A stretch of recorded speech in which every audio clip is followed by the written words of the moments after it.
And I also just thank the staff as it all comes to an end. We might be banging our head off a brick wall with the government, but we're always pushing on an open door with all of the staff in here.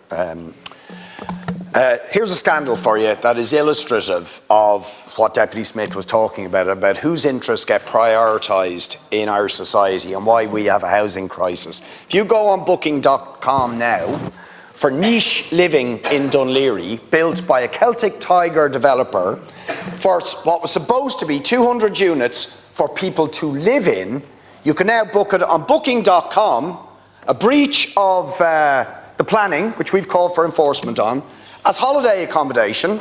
They've turned it into a hotel. And we campaigned to get social and affordable housing on that site. We were ignored. But a Celtic Tiger developer is now charging more than €200 a night on booking.com, adding to thousands and thousands. And you know what you get for that? A fold-out bed and a room the size of a disability car parking space and shared facilities in the area. It's an absolute scandal. Right? And this is one of the people who helped crash this economy and leave us with the legacy of the housing crisis.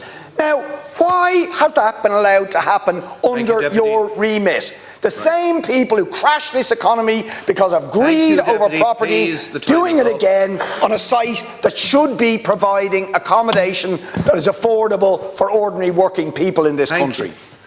First of all, Deputy, I'm not aware of the specific site, but I will say this, and in my view, we were determined at the beginning of this government to step change the number of social houses that would be built in the country and affordable homes. And we have done that compared to what was done in the previous number of years.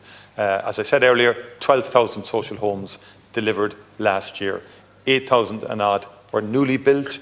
We need to get to a situation where we're building more than that and acquiring state land. The planners, profiteering, flagrant abuse. The planners and the local authorities should deal with a situation like that. If you're saying there was fundamental breach of the planning laws, it should be dealt with. Planning laws should be enforced. And that's a matter for the local authority, and it should get on and do it. Well-known name, this developer. Well-known name.